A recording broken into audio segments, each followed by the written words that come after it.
Hopefully by now, you see that citizens are the missing part of the public policy equation. The goal then, to make better policy, would be to increase the citizens' capacity to engage in this process. Two terms here you need to understand. First is citizen capacity.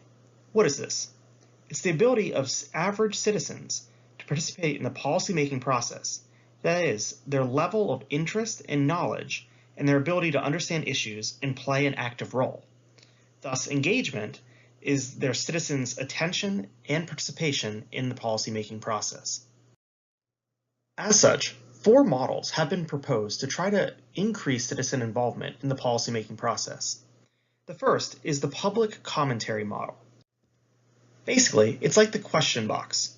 You ask for public comments and then try to incorporate their opinions where relevant into the policy-making process. The next is the social learning model. Basically, policymakers put a policy out in the field, observe the outcomes, and see how citizens respond to it. We look to see how they adapt. The next is the joint planning model. Basically, we empower citizens to engage in the process by giving them a seat at the table. You can think about this as asking for volunteers to serve on a committee, or you can appoint citizens directly to serve on specific task force or panels. Finally, we have the consent and consensus model, otherwise known as deliberative democracy. This is where citizens actually have direct involvement in the policymaking process. Policymakers may come up with a list of potential policy solutions, then give them directly to the citizens to vote upon. And whatever receives a consensus or a majority of the people, that's what they pursue. Of these 4 models, which do you like best? Well, your main answer potentially depends on your level of engagement to start. Some people would just like the commentary model. They would just like to know that their feedback is potentially taken into consideration. Doing so still leaves experienced policymakers at the steering wheel.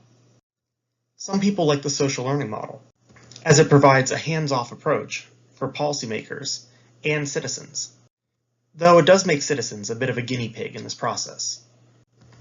Some people like the joint planning model because it gives individual citizens, those with high engagement to start, potential to join in the policy-making process, while leaving others who don't want to actually engage in it to reap the benefits of their time and expertise. Other people really like the consent and consensus model because it brings more legitimacy to the entire process. We, the people, ultimately get to make the decision of what's going to get put in place. Regardless of what model you choose, all 4 bring citizens back into the policy equation.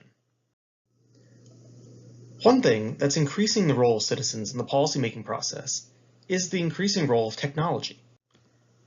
This unprecedented access to information increases transparency and accountability of the government.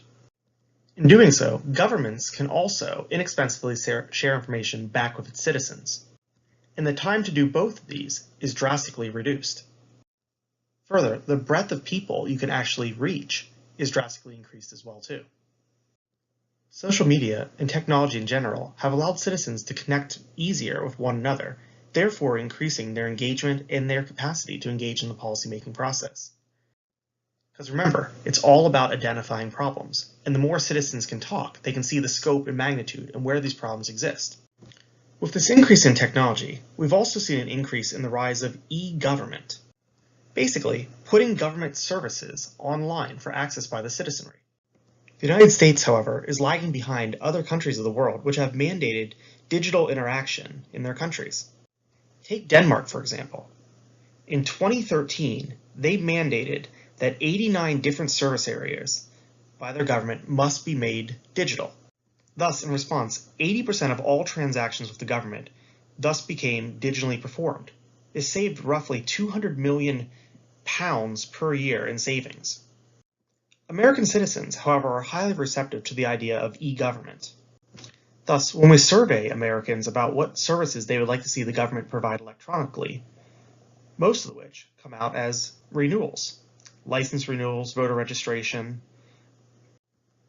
hunting and fishing licenses, but also they've asked to do things more so in terms of filing taxes, even voter registration, and voting on the internet comes up a lot in these surveys. Little by little, the American government is embracing the role of technology as a means to better engage citizens with the government and increase their capacity to engage in the policymaking process.